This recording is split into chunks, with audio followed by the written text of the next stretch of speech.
Yep, preparing for Lightbox. I wanted to give quick tips since we are about 16 weeks away from Lightbox Expo 2024. Studios are slowly getting back up to speed with projects, and come fall 2024, there should be some hiring opportunities throughout the industry. So it's a good idea to have an updated portfolio by then.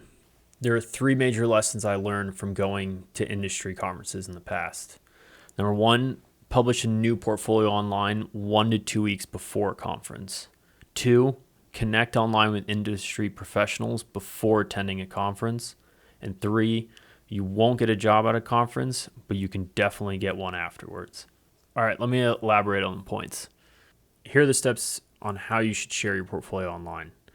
First, make a show-stopping animatic with sound effects, music, and timer drawings out. I promise you, if you go the extra mile, it'll go a long way.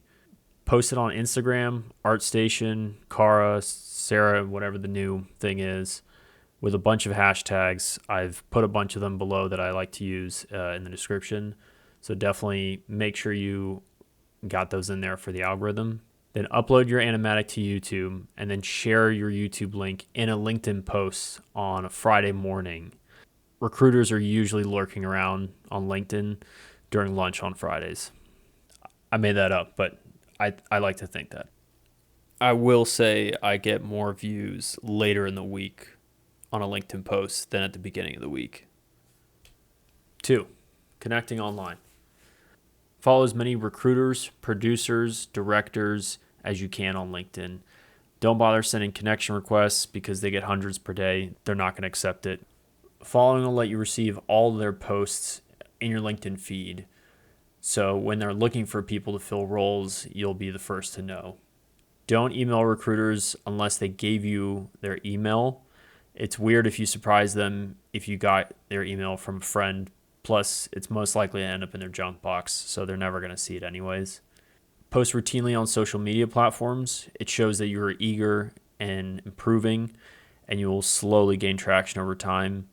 Remember, you have to feed the algorithm so it can feed you. The goal is to actually have a studio person reach out to you and express their interest in you. This will give you the opportunity to meet them virtually, or even better, organize a time to meet at Lightbox. This happened to me once. I had a great chat with a recruiter outside of the portfolio lottery system, and I was also able to avoid the wait lines for all the studio booths. Another thing is directors also use social media platforms to find artists, so you may find opportunities that way too. Three, job expectations.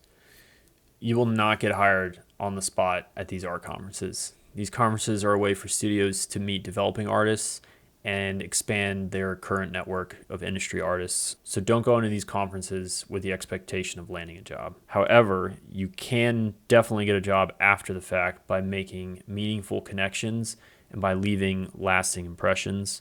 I like to dress professionally.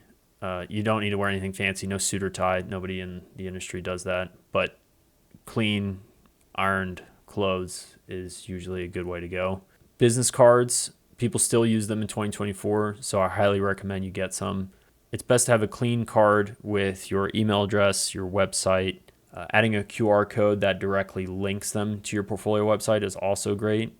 And try not to list like 5 different job roles that you can, even if you can do them, just list the one that you're, specifically trying to get, or the major role that you actually do in the industry.